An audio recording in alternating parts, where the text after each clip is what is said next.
The great hall of the Galactic Council fell silent. 47 species sat in their designated seats, their various forms casting strange shadows under the blue lights. Some had scales, others had fur, and a few glowed softly in the darkness. But all of them shared the same expression today: fear. Ambassador Thelric stood at the center podium. His forearms trembled slightly as he gripped the speaking stone.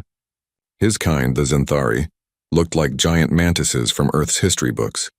Their green exoskeletons usually shimmered with confidence, but today, Thelric's looked dull and tired. "We are losing," he said simply.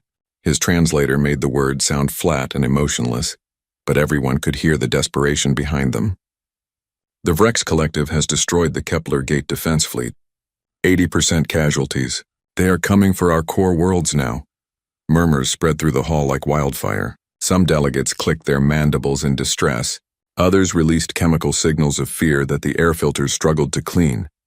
The Vrex Collective had been unstoppable for 3 years. They consumed everything in their path. Entire civilizations had vanished, their worlds turned into lifeless husks. Chancellor Morvax, leader of the council, raised his 6-fingered hand for silence. The old Calthian's skin had faded from bright purple to a worried gray.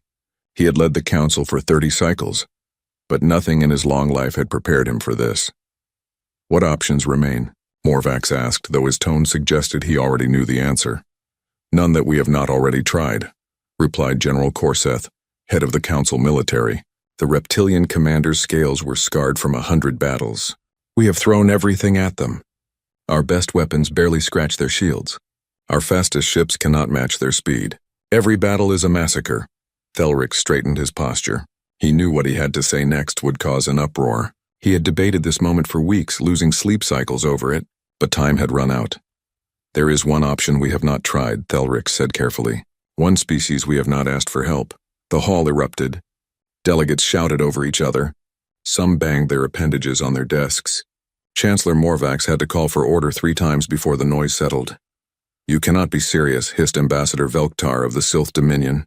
The snake-like being's eyes glowed red with anger. "The humans? Those barbaric primitives who rejected our generous offer of membership?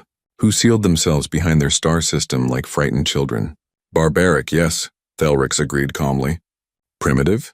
I am not so sure anymore." He pulled up a holographic display. Images appeared in the center of the hall, showing Earth's solar system. The Sol system, as humans called it. It had been quarantined for 200 years, ever since first contact had gone terribly wrong. 2 centuries ago we met humanity, Thelric continued. They were violent, unpredictable. They fought wars among themselves even as we spoke of peace. When pirates attacked their colony ship, the human response was so brutal that 3 species filed formal complaints. We labeled them as dangerous and suggested isolation. They agreed and sealed their borders. "Exactly my point," Velktar interrupted. "They are savages. What help could they possibly offer?" Thelric manipulated the display, zooming in on the outer edges of the Sol system. Strange structures appeared. Massive stations, weapons platforms, ships in configurations no one recognized. "Our long-range scouts have detected unusual activity," Thelric explained. "Humanity has not been idle during their isolation. They have been building, developing. There are rumors, whispers from traders who venture too close to their borders, stories of weapons that violate council laws, technologies we deemed too cruel to use." General Corseth leaned forward, his interest piqued. "What kind of weapons?" "We do not know the details," Thelric admitted. "But traders speak of human ships that move faster than anything we have built, of kinetic weapons that strike with the force of small stars, of artificial intelligences that guide swarms of drones. All things our ethics committees banned centuries ago." The hall fell silent again. This time it was a different kind of silence. Not fear of the Vrex, but uncertainty about humanity. Chancellor Morvax spoke slowly. "You suggest we invite the wolves to save us from the tigers?" "I suggest we have no other choice," Thelric replied. "The Vrex will reach our core worlds in 3 months. Perhaps less. If we do nothing, we will be extinct in a year. If humans are as dangerous as we fear, then perhaps that is exactly what we need." The debate lasted for hours. Some delegates argued passionately against involving humanity. Others reluctantly agreed that desperate times called for desperate measures. In the end, the vote was close. 25 species in favor, 22 against. The humans would be contacted. 3 weeks later, Thelrix found himself aboard a small diplomatic vessel, approaching the edges of human space. His crew was nervous. The last ship that crossed this boundary without permission had been vaporized instantly. Thelrix sent the agreed-upon codes and waited. The response came within seconds. A voice speaking perfect galactic standard, crisp and professional. Zenthari vessel, this is Earth Defense Station 12. State your purpose. I am Ambassador Thelrix of the Galactic Council, he transmitted.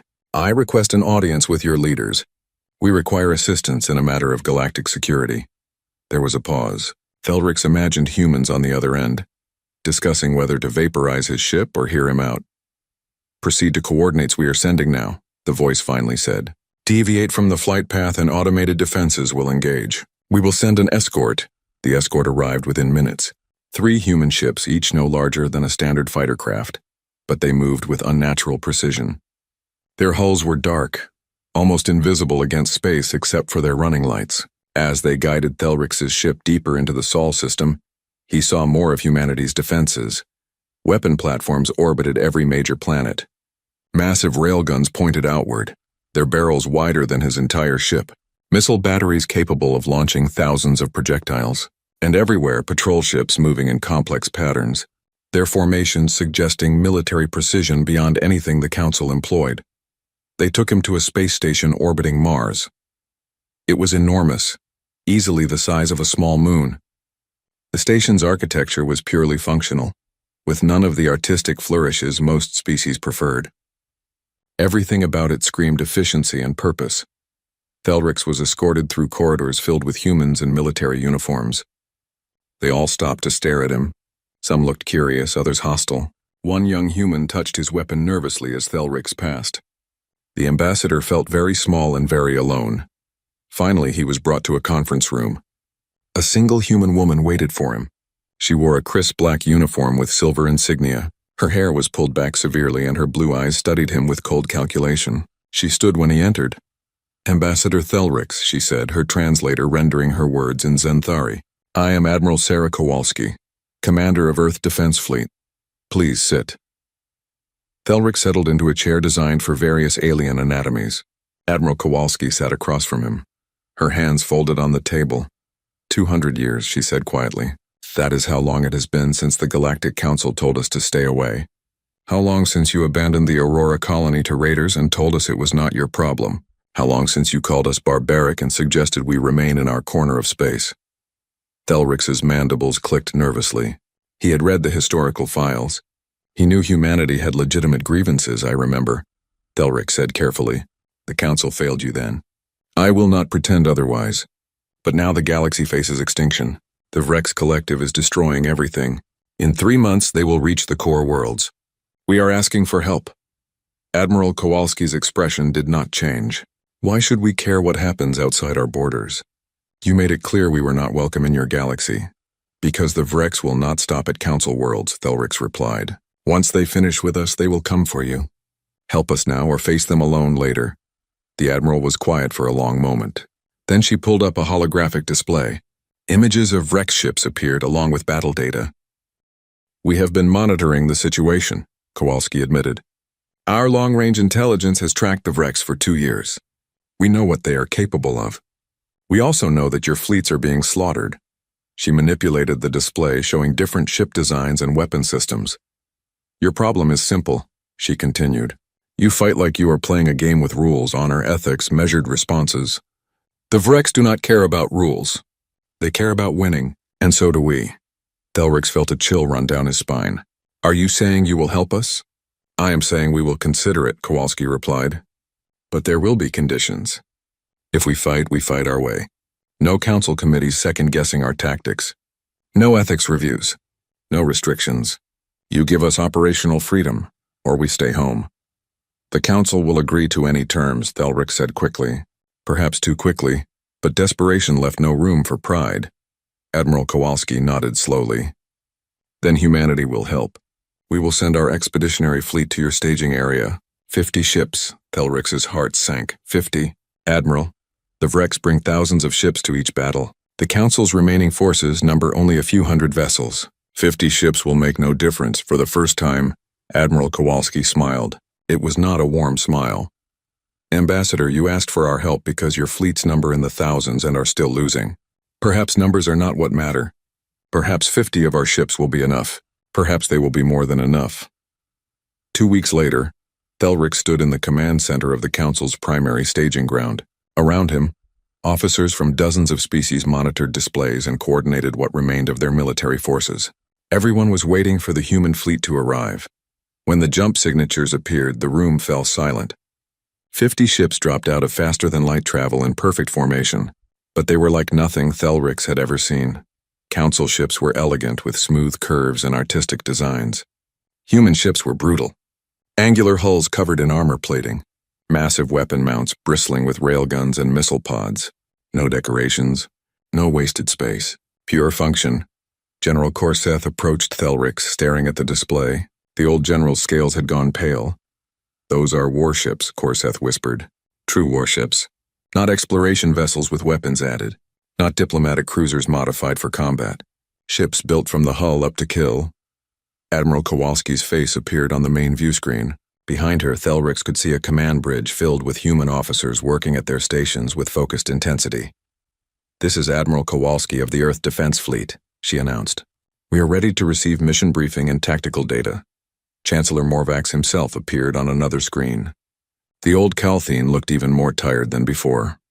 "Admiral Kowalski, on behalf of the Galactic Council, we thank you for coming. We hope your 50 ships will make a difference." Kowalski's expression remained neutral.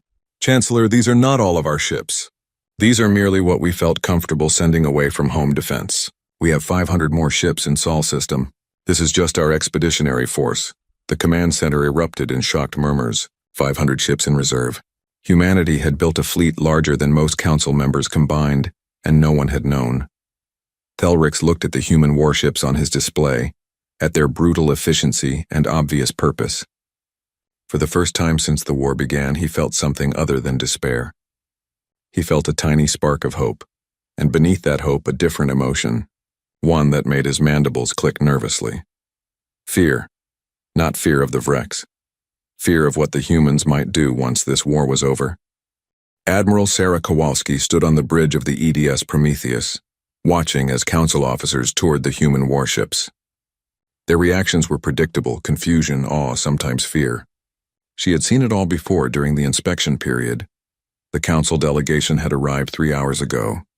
They came aboard with scanning equipment and data tablets, determined to understand the technology that humanity had developed in isolation. What they found confused them more than it enlightened them. A Calthene engineer named Vextel approached Kowalski. His purple skin flushed darker with frustration. He held up a portable scanner that beeped erratically. "Admiral, we cannot identify half the systems on this vessel," Vextel said through his translator. "Your power generation reads as fusion, but the output levels are impossible for that technology. Your propulsion system uses quantum entanglement for faster-than-light travel, which should not work according to established physics. And these weapons..." He gestured helplessly at a nearby display. "We have no classification for them at all." Kowalski allowed herself a small smile. "Engineer Vextel, humanity has had 200 years to develop without interference. We took paths your council's ethics committees would never have approved. That is why our technology looks alien to you, because it is built on different principles. But the laws of physics are universal," Vextel protested weakly. "The laws of physics, yes," Kowalski agreed. "But your interpretation of what is possible or ethical, that is what held you back. We had no such limitations." She pulled up a holographic display showing the Prometheus's main weapons array. "This is a railgun. Nothing fancy. We accelerate a tungsten rod using electromagnetic force. Simple physics. But we accelerate it to 0.9 of light speed. At that velocity, a small rod carries more kinetic energy than your capital ship's main batteries. When it hits a target, the target ceases to exist in any meaningful way. It does not explode. It vaporizes." Vextel's eyes widened. 0.9 light speed? The energy requirements alone would be enormous, Kowalski finished. Which is why we developed new fusion reactor designs. More efficient, more compact, more powerful. We needed them to run our weapon systems. The Council banned kinetic weapons above 0.2 light speed, Vextel said quietly. The Ethics Committee deemed them too destructive. Too cruel. That is why you are losing, Kowalski replied without emotion. You fight with one hand tied behind your back. You wage war like it is a gentleman's duel with rules and honor. The Vrex wage war like a natural disaster. They do not care about your rules. Neither do we. She switched the display to show another weapon system. These are antimatter torpedoes. Each one carries a gram of antimatter suspended in a magnetic containment field. When the field collapses on impact, matter and antimatter annihilate each other. The explosion is equivalent to 20 kilotons. We carry 500 per ship. Vexatel made a choking sound. Antimatter weapons were banned 300 years ago. The devastation they cause is precisely what we need against the Vrex, Kowalski interrupted. Engineer, I understand your shock. Your species has rules about warfare because you view it as a last resort, something to be avoided if possible, and conducted with restraint when necessary. Humanity views warfare differently. War is inevitable, so we became very, very good at it. She gestured to a nearby tactical officer. Lieutenant Chen, bring up the drone control systems. A new display appeared showing thousands of small icons swarming around the human fleet in complex patterns. Each icon represented a combat drone controlled by artificial intelligence. AI-controlled weapons, Vextel breathed. Those were the first things banned by the Council. Machines making kill decisions without organic oversight? The moral implications are irrelevant when facing extinction, Kowalski said flatly. Each of our capital ships carries 3,000 autonomous combat drones. They coordinate with each other, share targeting data, adapt to enemy tactics in real time, and make decisions faster than any organic crew could. In combat, they deploy as a swarm that overwhelms enemy point defenses through sheer numbers and coordination. She zoomed in on a single drone's specifications. Each drone carries enough explosive power to cripple a frigate. They are designed to kamikaze into high-value targets. We lose thousands in every major battle. That is acceptable because we can manufacture them quickly and they do not require crew. Vexatel was silent for a long moment, staring at the displays. Finally, he spoke in a quiet voice. You built an automated war machine. Yes, Kowalski confirmed. We built it to fight other humans. We fought brutal proxy wars across the Sol system for 50 years.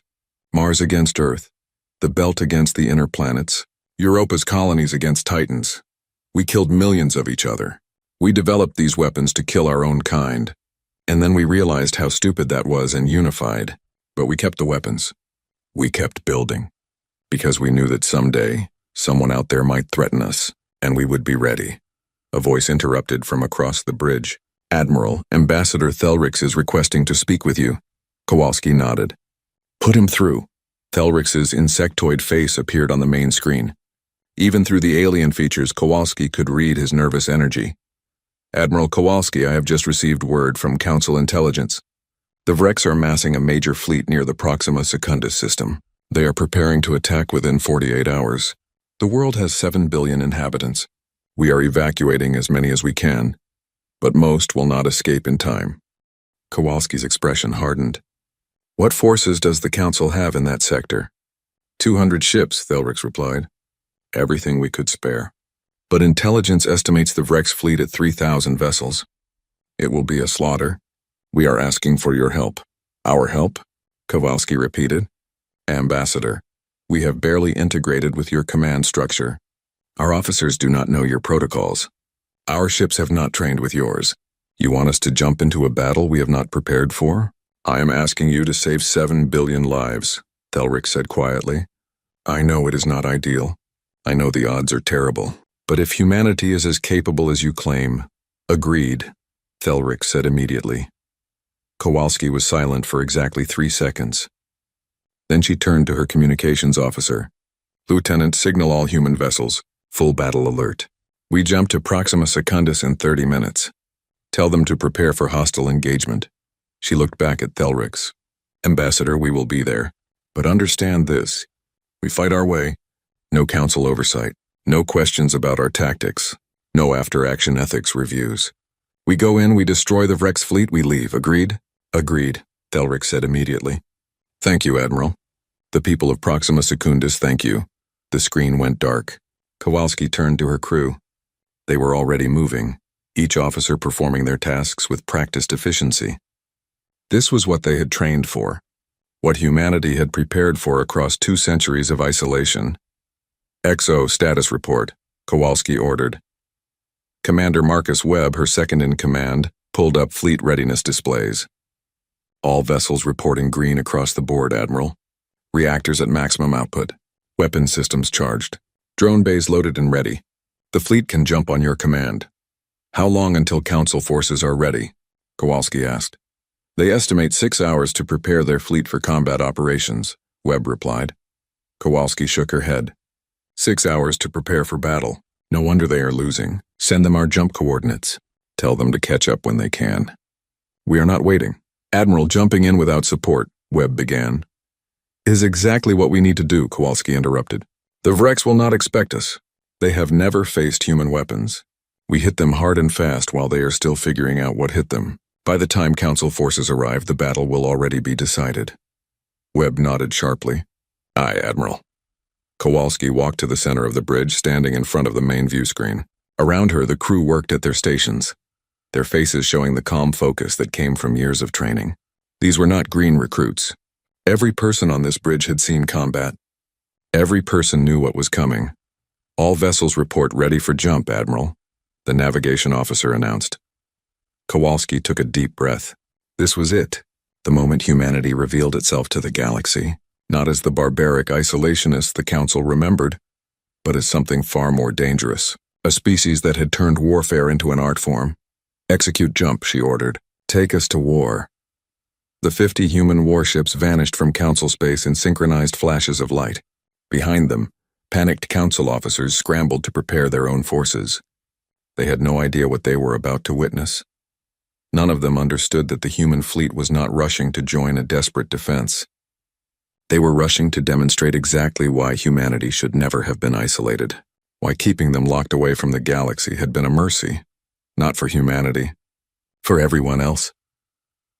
30 minutes later, 50 human warships emerged from faster-than-light travel at the edge of the Proxima Secundus system. Alarms immediately sounded across every bridge. Sensors confirmed Vrex fleet presence, Lieutenant Chen reported, counting 2,943 vessels. They are in attack formation around the planet, reading multiple weapon signatures consistent with planetary bombardment preparations. Kowalski studied the tactical display. The Vrex fleet was enormous, a dark swarm surrounding the blue-green world below. Already the first bombardment strikes were falling on the planet's surface. Mushroom clouds bloomed across cities. Millions were dying every second.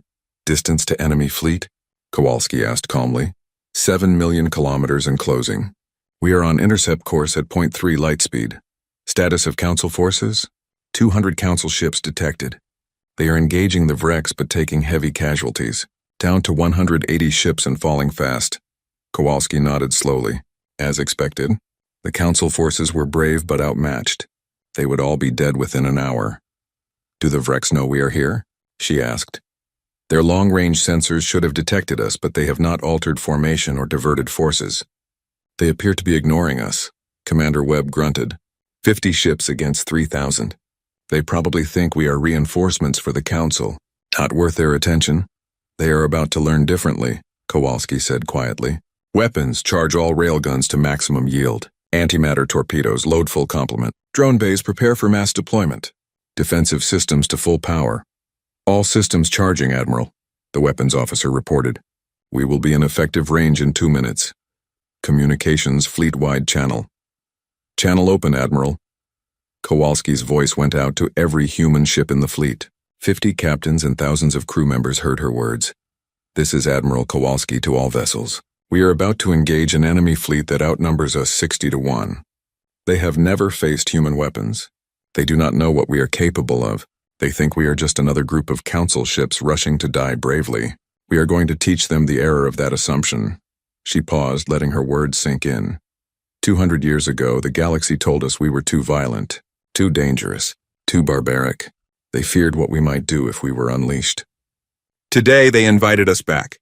They asked for our help. So let us show them exactly what they were afraid of. Let us show the Vrex why humanity is something to fear.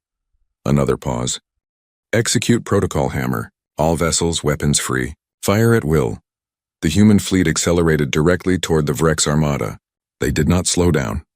They did not deploy in defensive formations. They charged like ancient cavalry, engines burning at maximum thrust, closing the distance at .3 light speed. The Virex finally noticed them. Alerts spread through the enemy fleet as sensors picked up unusual energy signatures. The human ships were not like Council vessels. Their power outputs were wrong. Their weapons configurations were unrecognizable. Their approach was suicidal. Fleet Commander Vormak of the Vrex Collective watched the human ship's approach on his tactical display. His species had evolved from pack hunters on a harsh world. They understood violence in a primal way. They had conquered 67 civilizations through sheer brutality and overwhelming force. Nothing frightened them, until today. Something about these new ships made Vormak's combat instincts scream warnings. They moved wrong, accelerated wrong. Their formations suggested purpose and calculation that felt familiar in a disturbing way. Like looking into a mirror and seeing something predatory staring back. Destroy them, Vormak ordered. All forward batteries target those ships. I want them eliminated before they reach effective weapons range. 300 Vrex warships opened fire simultaneously. Energy beams and plasma torpedoes streaked across space toward the human fleet. It was enough firepower to vaporize a planet's surface. It should have annihilated the 50 human ships instantly. The weapons struck the human shields, and nothing happened. Kowalski watched as the Vrex barrage hit her fleet. The shields flickered, turning white-hot for a moment, then returned to normal. The quantum-hardened ablative shields distributed the energy across multiple dimensions, shunting most of it away harmlessly. Shield status, she said calmly. Shields holding at 97%, Admiral. Enemy weapons are ineffective. Range to targets? Entering effective range in 5 seconds. Kowalski's hands gripped the arms of her command chair. Fire. 50 human warships unleashed hell. The railguns fired first. Tungsten rods, each weighing 50 kilograms, accelerated to .9 light speed. They crossed the remaining distance in fractions of a second. When they hit Vrex ships, physics took over. The kinetic energy converted instantly to heat and light. Vrex warships did not explode. They did not break apart. They simply ceased to exist, vaporized in microseconds by the relativistic impacts. 200 Virex vessels vanished in the first salvo. Before the Virex fleet could even process what happened, the second wave hit. Antimatter torpedoes streaked through space, their magnetic containment fields barely containing the deadly cargo. They detonated in the densest parts of the Vrex formation. Each explosion created a miniature sun, the matter-antimatter reactions releasing more energy than Vrex shields could possibly absorb. Ships within 500 kilometers of each detonation were instantly destroyed. Ships within 1,000 kilometers were crippled by radiation and electromagnetic pulses. 800 more Vrex ships died in nuclear fire. Then came the drones. 50,000 autonomous combat units poured from the human fleet, like angry insects from a disturbed hive. They moved in perfect coordination, their AI minds communicating at the speed of light, sharing targeting data, identifying priorities, adapting to Vrex defensive patterns in real time. The Vrex point defense systems opened fire desperately. They destroyed hundreds of drones, then thousands. But for every drone destroyed, 10 more slipped through. The drones were small, fast, and smart. They jinked and weaved, used destroyed ships as cover, coordinated their approaches to overwhelm individual targets. They slammed into Virex warships by the hundreds, each one carrying enough explosive power to penetrate hulls and detonate inside. Capital ships shuddered as dozens of drones impacted simultaneously, explosions tearing through their interiors, secondary detonations following as reactors and ammunition stores cooked off. Vormak watched in horror as his fleet disintegrated around him. They had engaged 50 enemy ships. 5 minutes ago, his fleet had numbered nearly 3,000 vessels. Now his tactical display showed fewer than 2,000, and the rate of losses was accelerating. All ships fall back, he ordered desperately. Get us out of here. But the human fleet was not done. They had closed to point-blank range now, moving through the Vrex formation like sharks through a school of fish. More railgun shots, more torpedoes, more drones. The slaughter continued without pause. Council forces, watching from the edges of the battle, sat in stunned silence. Their sensors showed impossible things.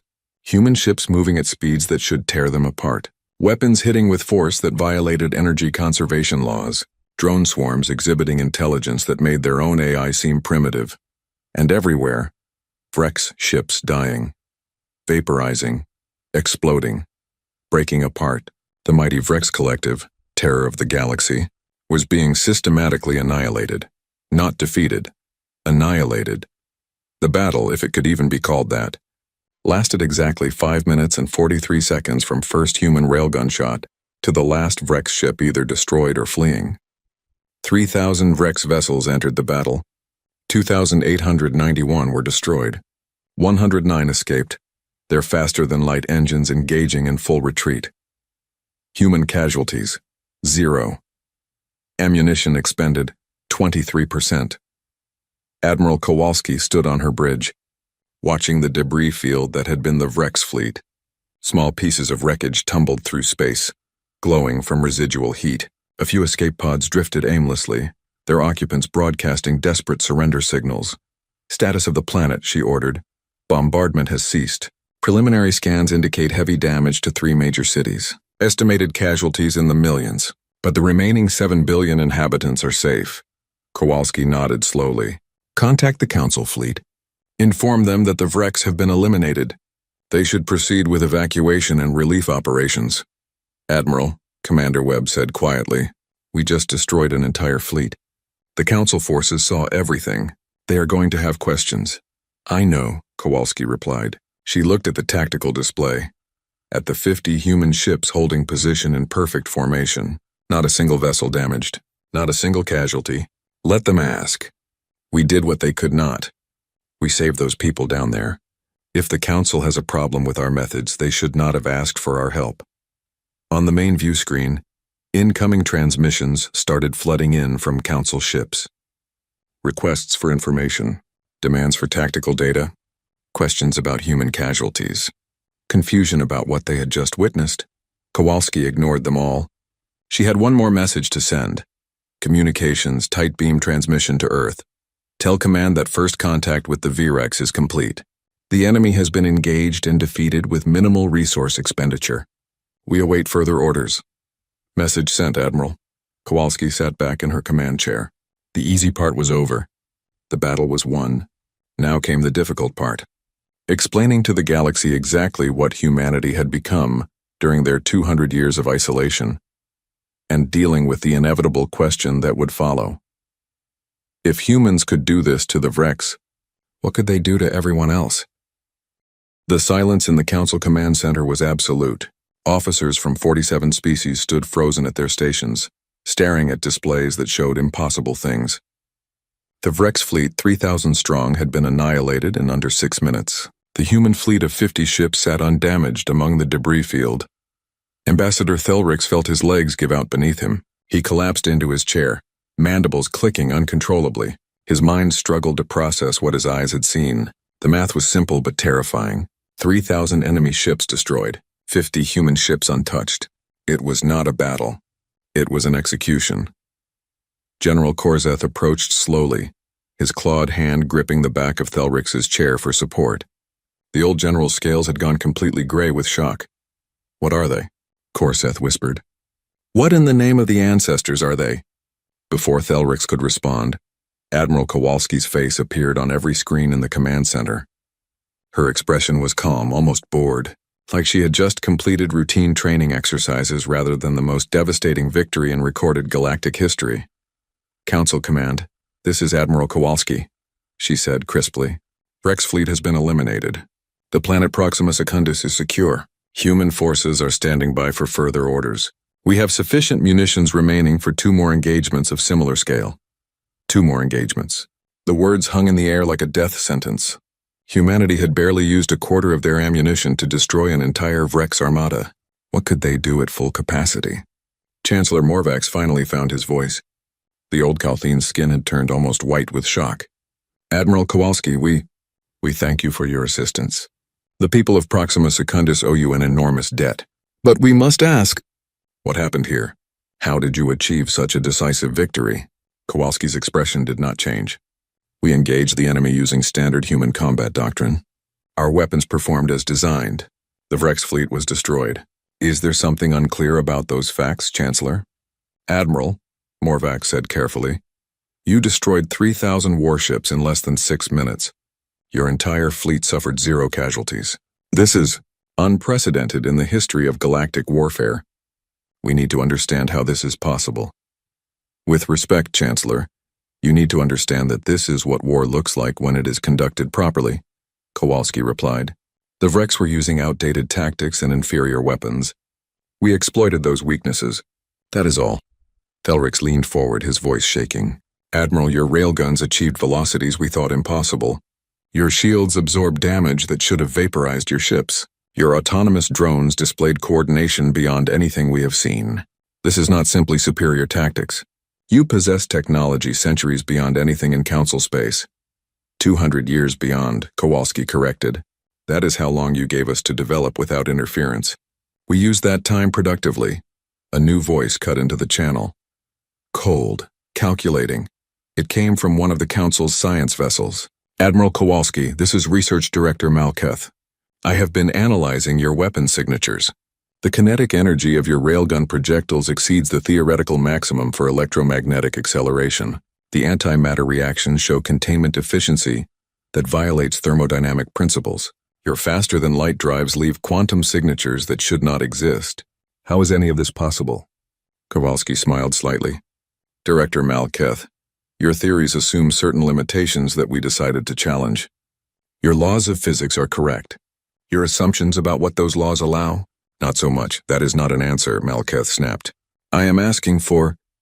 You are asking for information about human military technology, Kowalski interrupted. Information that humanity considers classified. If the Council wishes to understand our weapon systems, you can submit a formal request through diplomatic channels. I am sure our government will give it all the consideration it deserves. The implied refusal was clear. Humanity would not be sharing their secrets, not now, perhaps not ever. Chancellor Morvax raised a hand for calm. Admiral, we do not wish to create tension between our peoples.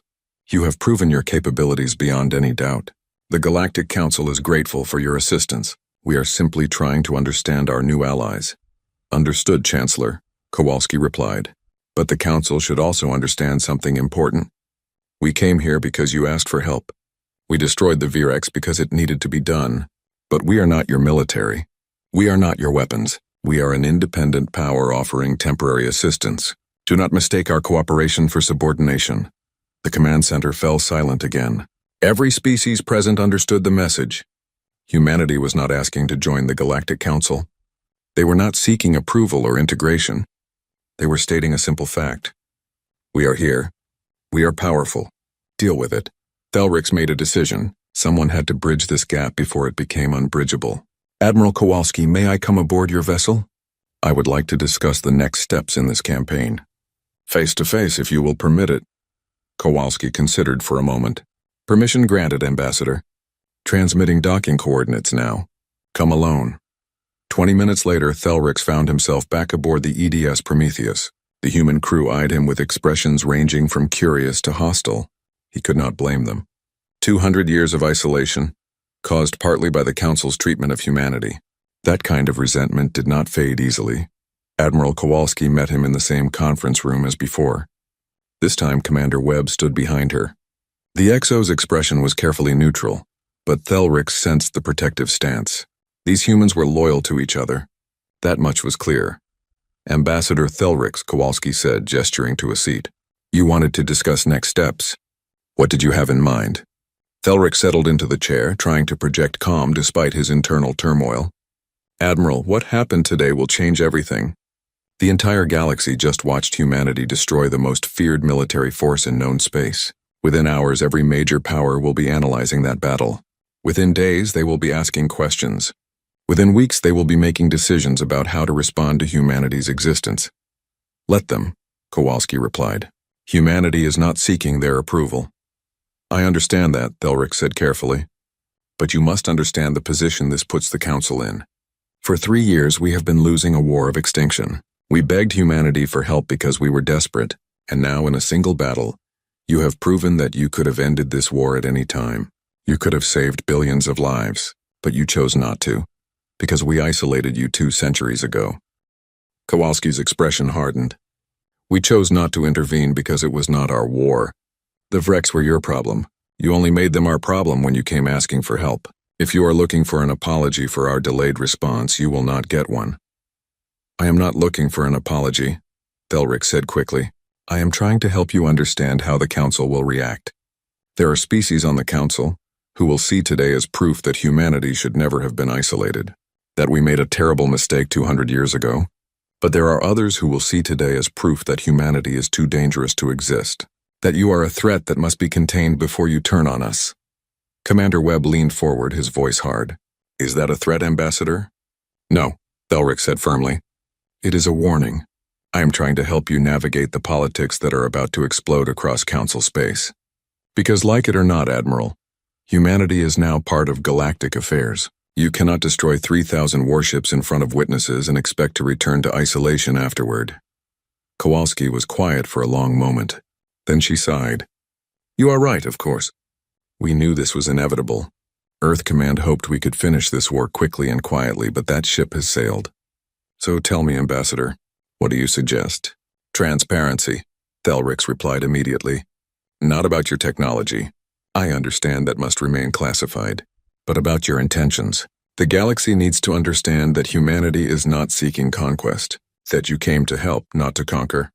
We did come to help, Kowalski said, but the Council should also understand that we are not the gentle, peaceful species they might hope for. We are warriors, Ambassador. We spent 200 years fighting each other, perfecting the art of war. We unified because we realized the real threats were external, not internal. But we did not lose our edge. We sharpened it. Then help me understand that edge, Thelric said, because I am trying to advocate for humanity among my people. I am trying to convince them that you are potential allies, not future enemies.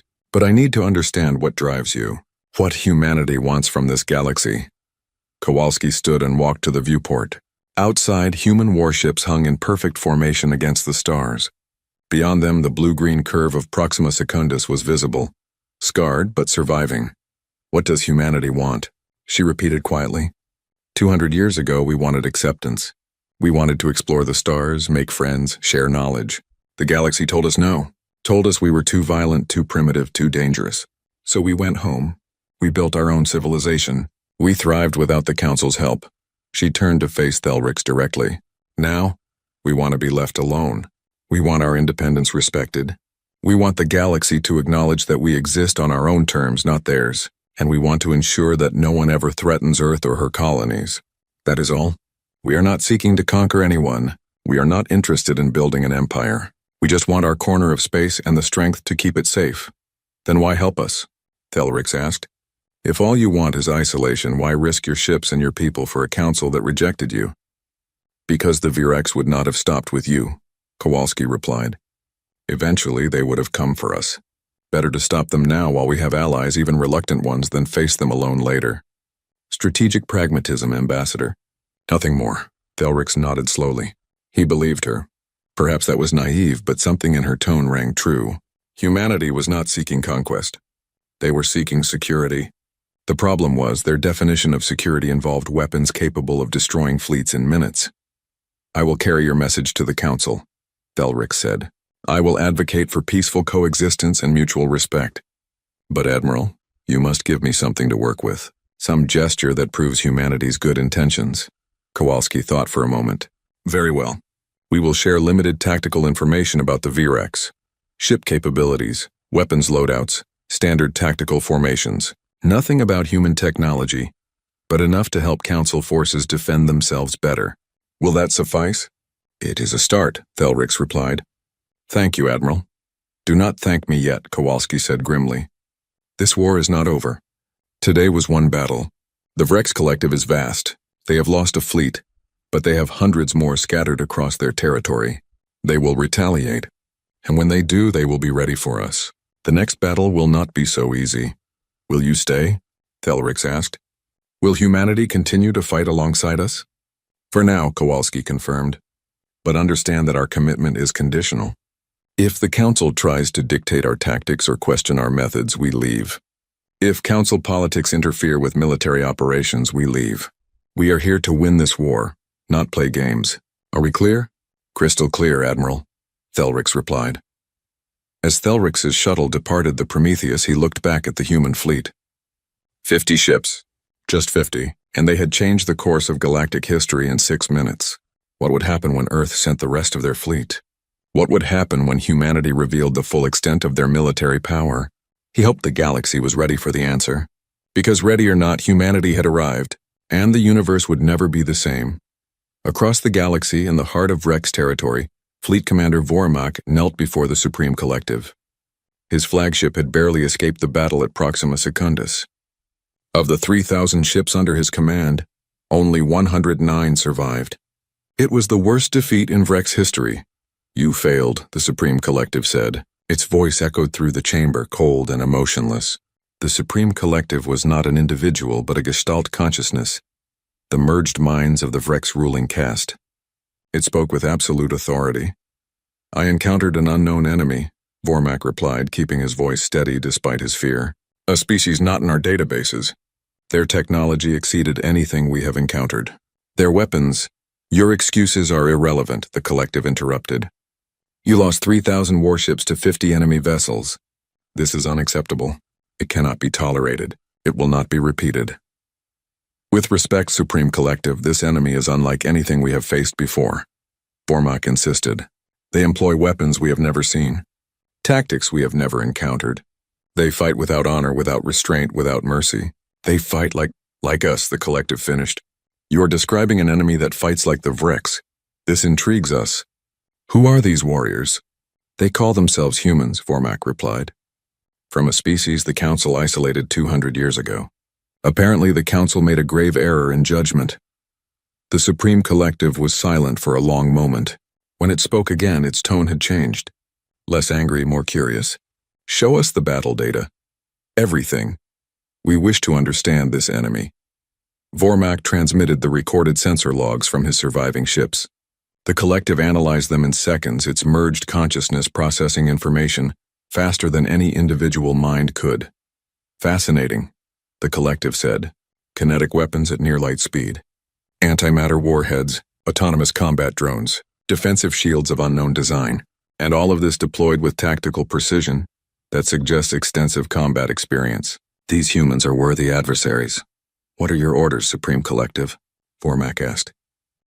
"We will suspend offensive operations against Council worlds," the Collective announced. "All available forces will be redirected to studying this human threat. We will capture their ships, analyze their technology, learn their weaknesses, and when we are ready, we will return to Council space with overwhelming force. We will destroy the humans first, then we will finish consuming the Council." "How many ships should I requisition?" Vormak asked. "All of them," the Collective replied. "Every warship in Vrex space. We will not underestimate these humans again. If 50 of their ships can destroy 3,000 of ours, we will bring 30,000 to their next battle. We will crush them through sheer weight of numbers. No mercy, no restraint. Total annihilation." Vormak felt a chill run through his body. The Supreme Collective was committing the entire Vrex military to a single objective. This was unprecedented, but as he remembered the human weapons tearing through his fleet, he understood. Humanity was not just another enemy. They were an existential threat. "It will be done, Supreme Collective," Vormak said, bowing low. "See that it is," the Collective replied. "The humans have declared themselves. Now we will show them what happens when they threaten the Vrex Collective. We will show them that there are worse things in this galaxy than the Council feared humanity to be. We will show them that we are one of those things." Vormak departed the chamber and immediately began issuing orders. Fleet marshalling points were established. Supply lines were organized. Ship captains were briefed on the new priority target. Within hours, the largest military mobilization in Vrex history was underway. 30,000 warships began moving toward Council space. Not to conquer, not to assimilate, but to destroy a single species that had dared to challenge Vrex supremacy. Humanity had won the first battle. But the war was about to become something far more terrible. Something that would test whether human weapons and human tactics were enough to stand against an enemy that could match their ruthlessness and far exceed their numbers. The galaxy held its breath, waiting to see what would happen when an unstoppable force met an immovable object. When the Vrex war machine collided with human military doctrine, when two species that lived for war finally found worthy opponents in each other, the answer would be written in fire and blood across a dozen star systems. And when it was over, the survivors would remember this moment. The moment everything changed. The moment humanity revealed themselves not as saviors or conquerors, but as something the galaxy had never seen before. Warriors. True warriors. The kind that emerged from a species that nearly destroyed itself learning how to kill, then unified just in time to turn those skills outward. The Vreks were about to learn what the Council had suspected 2 centuries ago, that humanity was dangerous. Not despite their capacity for violence, but because of it. Because they had refined violence into an art form. Because they understood war in a way that most species, even warrior species like the Vreks, could never match. They understood that war was not about honor or glory or conquest. War was about winning, at any cost, by any means, with absolute commitment and zero hesitation. And humanity was very, very good at winning. News of the Battle of Proxima Secundus spread across the galaxy at the speed of light. Within hours, every major civilization had received the transmission. Within days, the entire galactic community was watching the battle footage on endless repeat. 3,000 Virex warships destroyed in less than 6 minutes. 50 human vessels untouched. The numbers were clear. The implications were terrifying. The Galactic Council convened an emergency session. Every species sent their highest-ranking officials. The Grand Chamber, usually filled with diplomatic pleasantries and careful negotiations, buzzed with heated arguments and fearful whispers.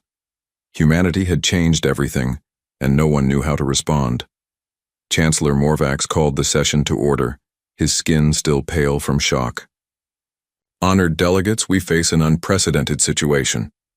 The human species has demonstrated military capabilities far beyond anything in Council records. We must decide how to proceed.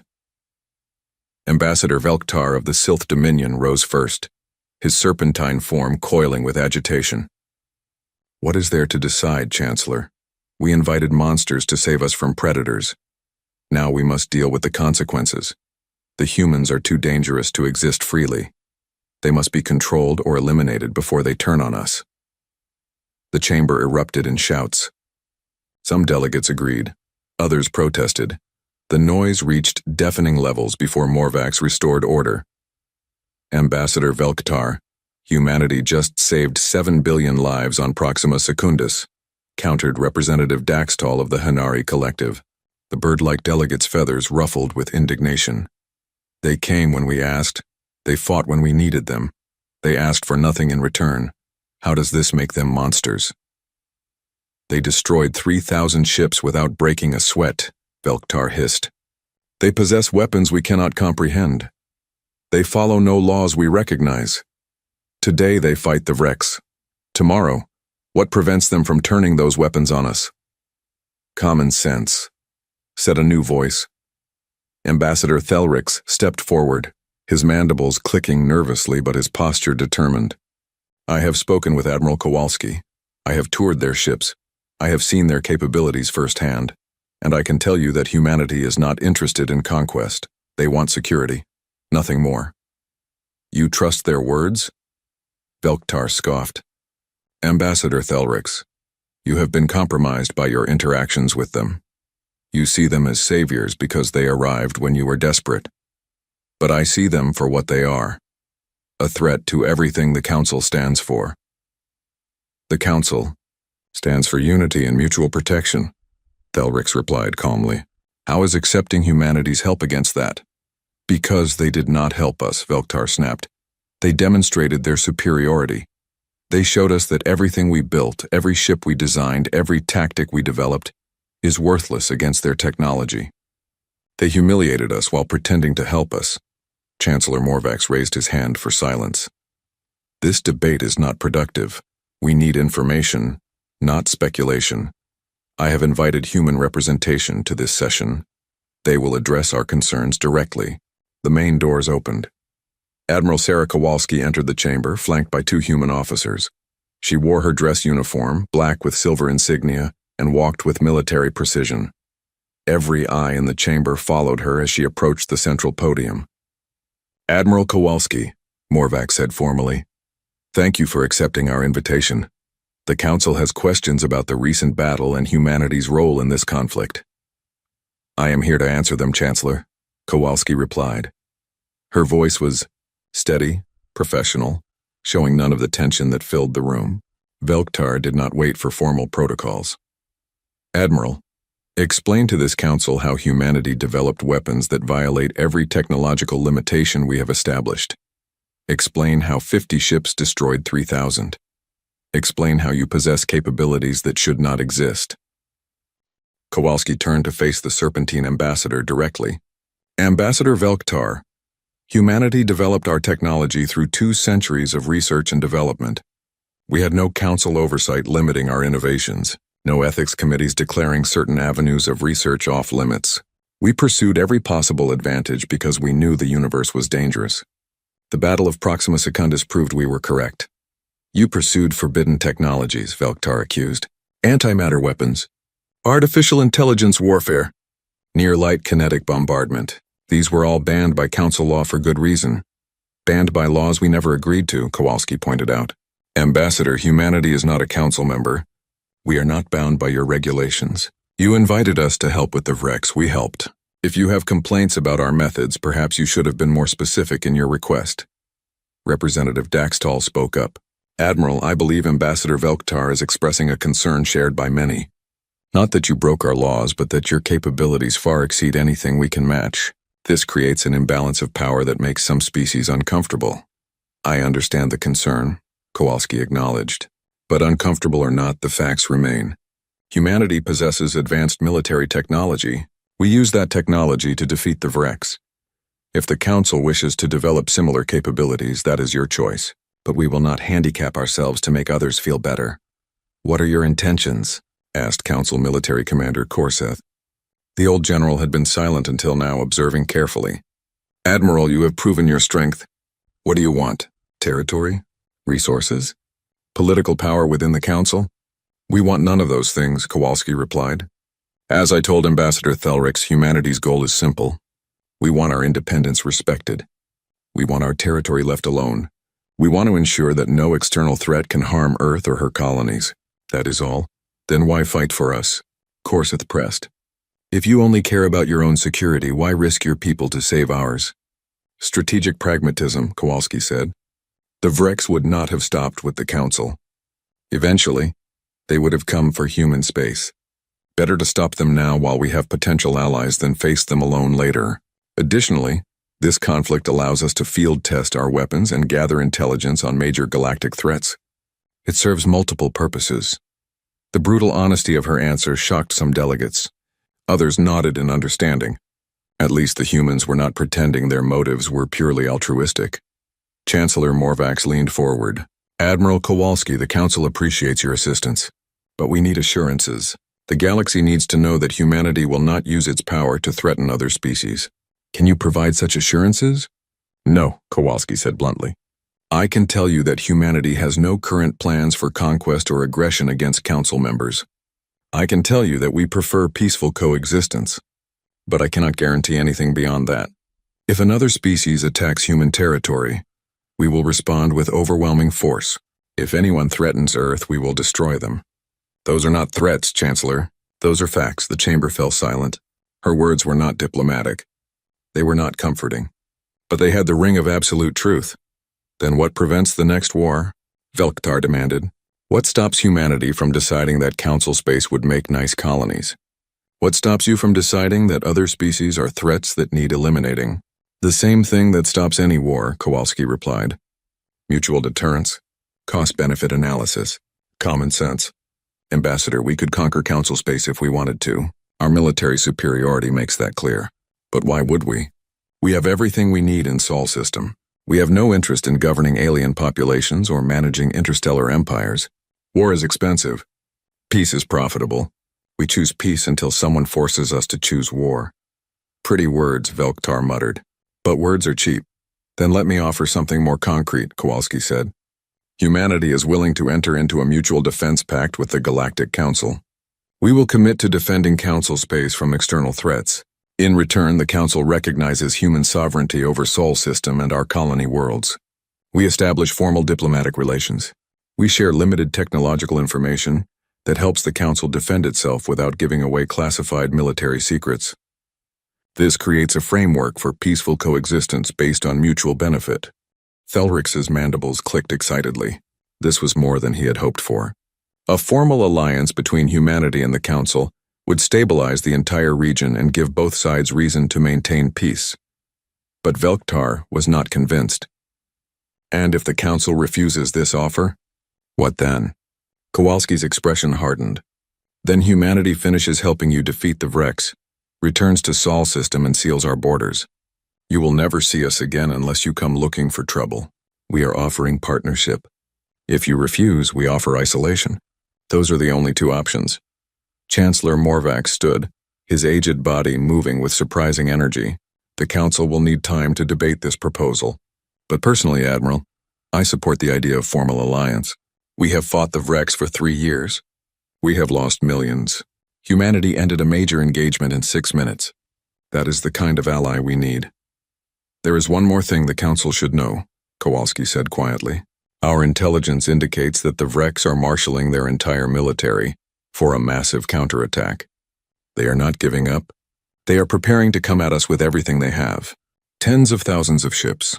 Perhaps more. They will not make the mistake of underestimating us again. The chamber erupted in panic. Delegates shouted questions. Some called for immediate evacuation of core worlds. Others demanded military mobilization. The fear that had been briefly pushed aside by the victory at Proxima Secundus came flooding back. How long do we have? Korseth demanded. Unknown, Kowalski replied. Weeks at minimum. Months at maximum. The Vrex are mobilizing forces from across their territory. When they come, it will be with overwhelming numbers. This will be the decisive battle of the war. Can you win? Morvac asked simply. All the politics, all the debates, all the fears came down to that single question. Admiral Kowalski, when the Vrex come with their full might, can humanity stand against them? Kowalski met his gaze steadily. I do not know, Chancellor. At Proxima Secundus we had technological superiority and the element of surprise. In the next battle, the Vrex will be prepared. They will bring numbers that even our weapons cannot easily overcome. We will fight. We will make them pay for every meter of space, but I cannot guarantee victory. Her honesty was refreshing even as it was terrifying. She was not boasting about human invincibility. She was stating military reality. They were good, perhaps the best, but they were not gods. Then we fight together, Korseth said firmly. The old general rose to his feet, his scarred scales gleaming. If the Vrex are coming with everything, then the Council commits everything as well. Every ship, every weapon, every warrior. We combine our forces with humanity's. We make our stand together or fall together. Murmurs of agreement spread through the chamber. Whatever fears the delegates had about humanity, they feared the Vrex more. And if there was a chance that combining forces could win, they would take it. Chancellor Morvac looked around the chamber, gauging the mood. Is there a second to General Korseth's proposal? I second, Thelric said immediately. All in favor of full military alliance with humanity for the duration of the Vrex conflict? Hands, claws, tentacles, and various other appendages rose throughout the chamber. The vote was nearly unanimous. Only Velktar and a handful of others abstained. Then it is decided, Morvac announced. The Galactic Council formally allies with humanity. Admiral Kowalski, you will have full access to Council military resources and intelligence. In return, we ask for your continued support against the Vrex threat. Agreed, Kowalski said. I will coordinate with General Korseth to integrate our forces. We have a lot of work to do and not much time to do it. As the session ended and delegates filed out, Thelric approached Kowalski. You were honest with them. You did not promise easy victory or minimize the danger. I appreciate that. Lying would not help anyone, Kowalski replied. The Vrex are coming. The next battle will be hell. But at least now we face it together. Admiral, may I ask you something personal? Thelric said. Go ahead. You spoke about humanity's wars. About fighting each other for 50 years. About millions dying. Does that haunt you? The cost of becoming so good at war? Kowalski was quiet for a moment. Every day, Ambassador. Every day I remember the battles of the Belt Wars, the Mars Rebellion, the Europa Incident. I remember friends who died fighting other humans over resources and ideology and stupid pride. Yes, it haunts me. But it also taught us something important. That war between civilized species is the worst kind of waste. That we need to direct our capacity for violence outward, against real threats, not inward against each other. That lesson cost millions of lives. I will not let those deaths be meaningless. You carry a heavy burden, Thelrix observed. So do you, Kowalski replied. You convinced your people to trust humans, to ally with monsters, as Velktar called us. That took courage. I convinced them because I believe you meant what you said, that humanity wants peace. We do, Kowalski confirmed. But Ambassador, understand something. We want peace because we know the cost of war, not because we fear it. There is a difference. And in the coming battle, the Vrex will learn that difference the hard way. Across the galaxy, in Vrex territory, Fleet Commander Vormak stood aboard his new flagship, watching as thousands of warships gathered. This was just one of 30 assembly points. At each one, 1,000 ships prepared for war. The largest military force the Vrex had ever assembled. All for one purpose, destroying humanity. The Supreme Collective's voice echoed through his mind. Status report. Assembly is proceeding as planned, Supreme Collective, Vormak reported. 28,000 warships have reached their marshalling points. Another 5,000 are en route. We will be ready to launch the offensive within 3 weeks.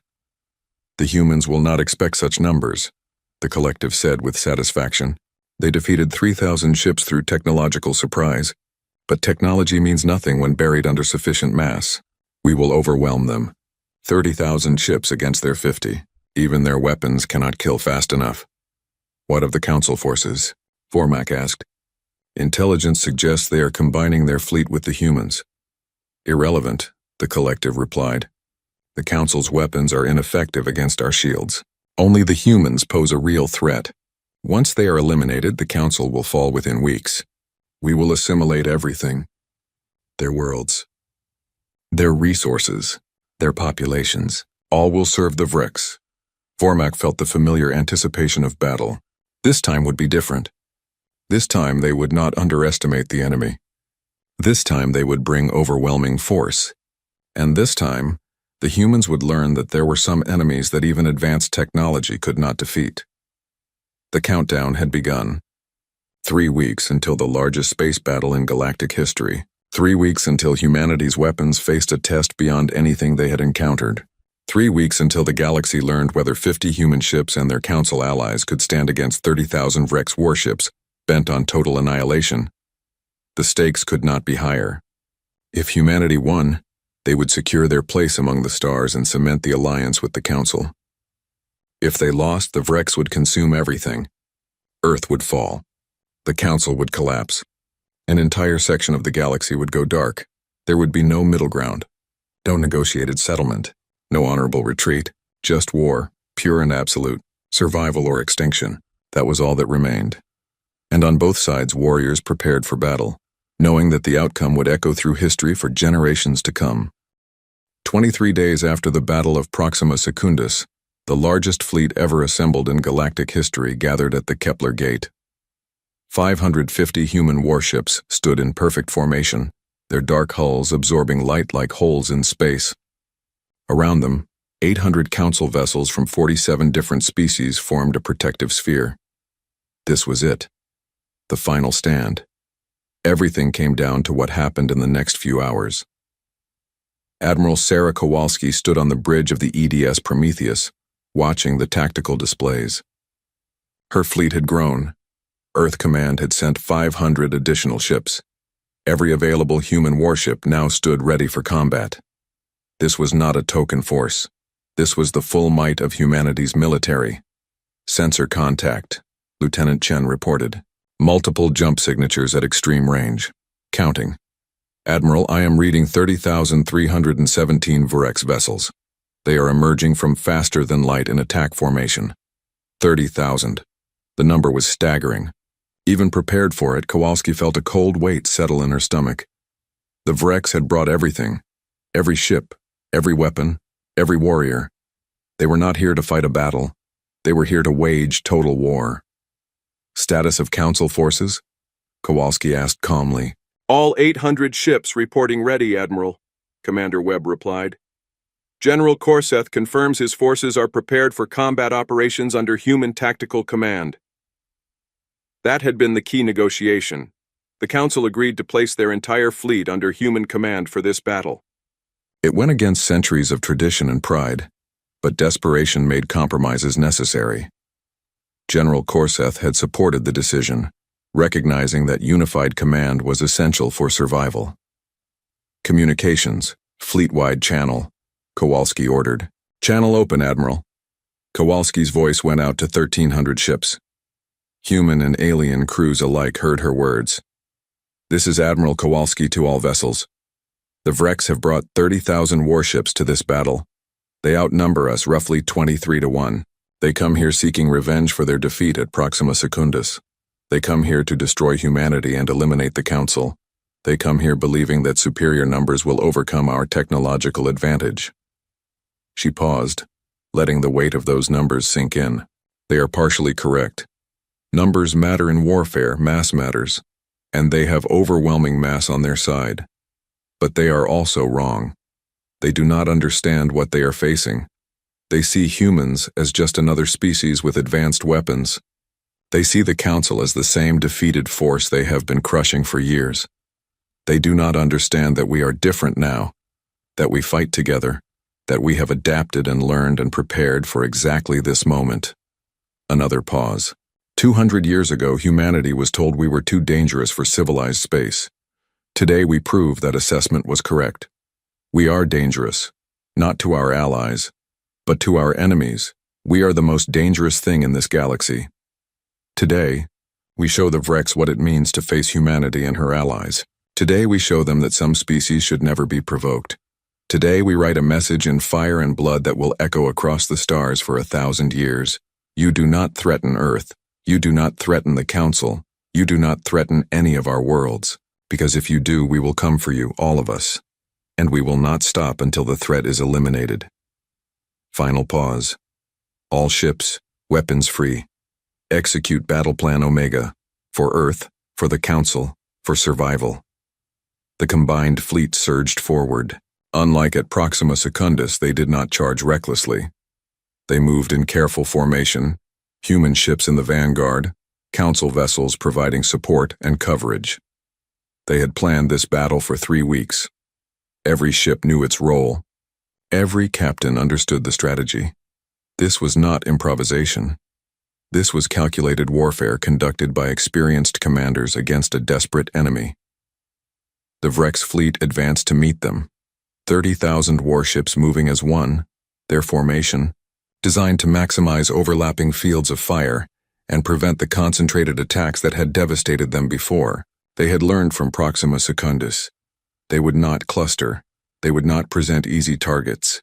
They would use their numbers to surround and overwhelm. Enemy fleet splitting into 3 prongs, Chen reported. They are attempting to envelop us from multiple vectors. Anticipated, Kowalski replied.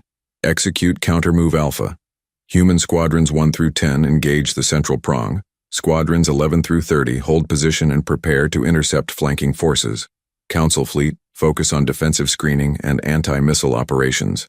Orders flashed across 1,300 ships. The fleet shifted formation smoothly, adapting to Vreks movements with practiced precision. 3 weeks of integrated training showed in the coordination. Human and Council forces moved as a single organism, responding to threats before they fully materialized. The Vreks opened fire at maximum range, 30,000 ships unleashing plasma torpedoes and energy beams in a wave that lit up space like a second sun. The combined firepower was beyond calculation, enough to vaporize planets, enough to boil oceans, enough to kill gods. The human shields held, but barely. The quantum-hardened ablative shielding that had shrugged off Vreks weapons at Proxima Secundus now flickered and strained under the massed barrage. Warning alerts sounded across multiple bridges. Shield generators overheated. Power conduits strained. The sheer mass of incoming fire was too much for even human technology to completely dismiss. Shields down to 60%, Admiral, Webb reported. We cannot sustain this level of bombardment for long. We do not need to, Kowalski replied. Range to targets? Entering effective weapons range in 30 seconds. All human vessels, charge weapons to maximum. Prepare to fire on my mark. The 30 seconds felt like hours. Vreks fire continued to hammer the human fleet. 2 Council ships exploded as plasma torpedoes overwhelmed their inferior shields. 5 more sustained critical damage. But the humans held formation, absorbing punishment, waiting for their moment. Range achieved, Admiral. Fire. 550 human warships unleashed hell simultaneously. Railguns firing in synchronized salvos. Antimatter torpedoes launched in carefully calculated spreads. Drone swarms deploying by the 100,000. The amount of destructive energy released in that single moment exceeded the total output of many stars. The wreck's central prong simply ceased to exist. 8,000 warships caught in the cone of fire vaporized, crippled, or went spinning out of control with catastrophic damage. The humans had concentrated their fire rather than spreading it. They chose to annihilate one section of the Vrek's fleet completely, rather than damage all of it partially. Central prong eliminated, Chen reported with barely concealed awe. Enemy forces on flanks are adjusting formation. They are pulling back to regroup. Do not let them, Kowalski ordered.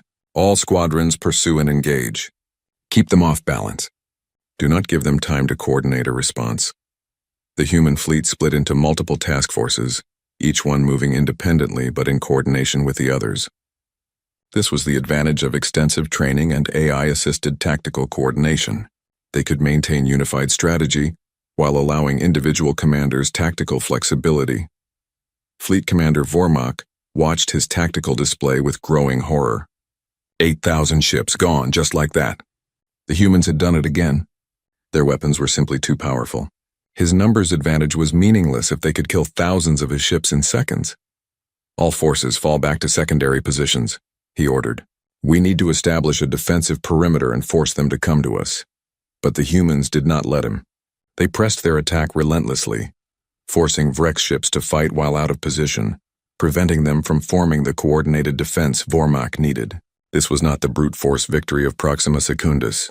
This was skilled commanders using superior technology and better tactics to defeat an enemy that outnumbered them more than 20-1, and it was working. The battle raged for hours. Human ships darted through Vrek's formations like sharks, their weapons tearing apart everything they touched. Council forces provided crucial support, their shields intercepting missiles meant for human vessels, their sensors extending the range at which human weapons could track targets. It was not perfect coordination.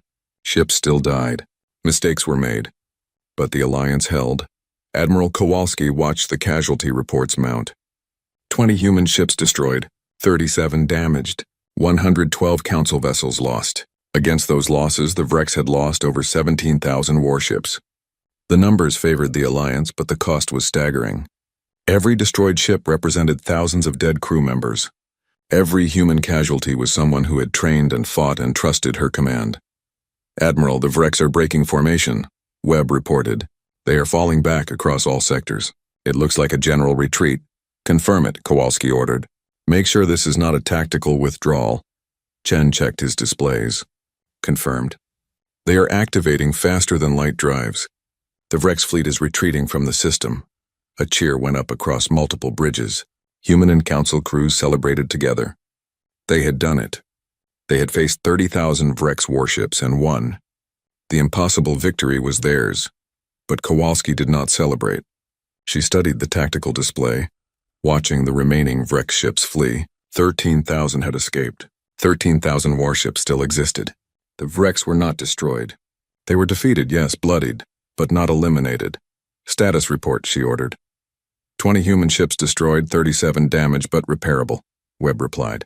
Council forces report 112 vessels destroyed, 240 damaged. We sustained approximately 15% casualties. The Vreks lost over half their fleet. Will they come back? Someone asked. Kowalski was quiet for a moment. Eventually, maybe, but not soon. We broke their main force. It will take years for them to rebuild, maybe decades, and by then, we will be even stronger. She opened a channel to the fleet. All ships, excellent work today. You fought with courage and skill. The victory is yours. Well done. Another cheer echoed through the fleet. This time, Kowalski allowed herself a small smile. They had earned this moment. They had faced overwhelming odds and prevailed. That was worth celebrating.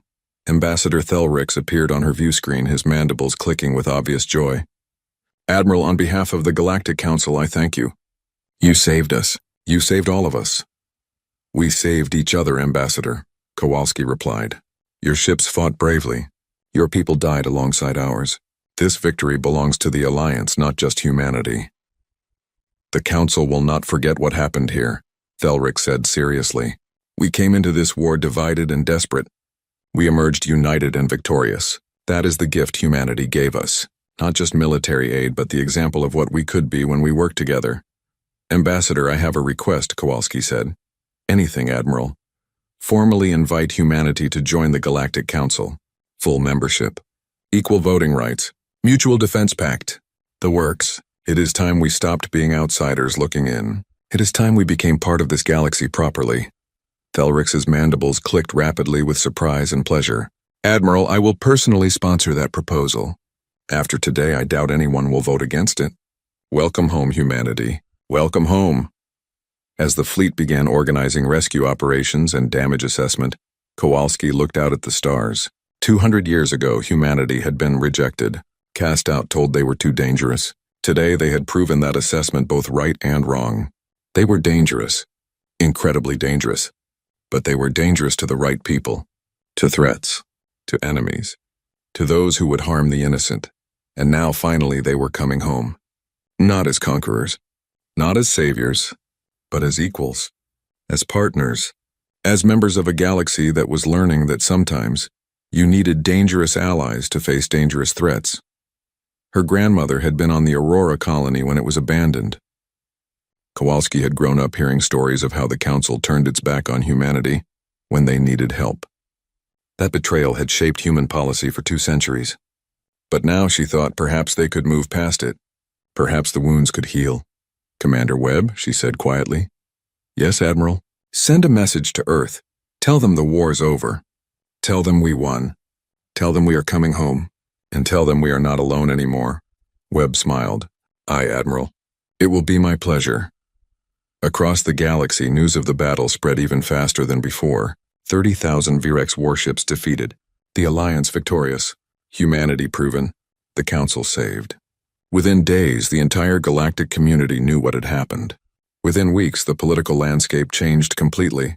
Species that had been neutral suddenly wanted human technology. Civilizations that had been skeptical now sought alliances. The Vrex, humbled and defeated, retreated to their core worlds and went silent. For the first time in living memory, the galaxy was at peace.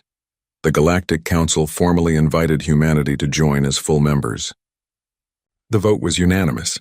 Even Ambassador Velktar voted in favor, recognizing that opposing humanity now would be both pointless and dangerous. Earth accepted the invitation, and for the first time in 200 years, humans walked the halls of the Council as equals rather than petitioners. Admiral Kowalski was offered multiple promotions and honors.